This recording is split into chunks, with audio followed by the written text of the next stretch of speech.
ফাস্তাবাকাল বাবা, এবার হযরত ইউসুফ দৌড় মারলেন পেছন দরজা দিয়ে। সুবহানাল্লাহ কর।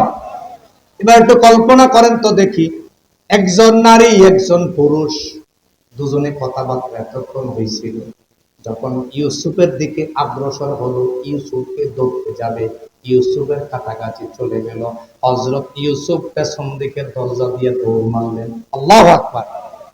ইমানের পথে অবিচল থেকে আমার মরণ যেন হয়। বলো, ইমানের পথে অবিচল থেকে আমার মরণ যেন হয়। তোমারই কাছে মিনতি আমার, তোমারই কাছে মিনতি আমার, ওগো মহিম মহাময়।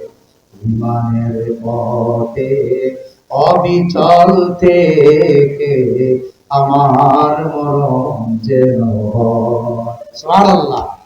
হযরত ইউসুফ যে দৌড় দিলেন, কেন দৌড় দিলেন বলেন? ঈমান বাঁচাতে।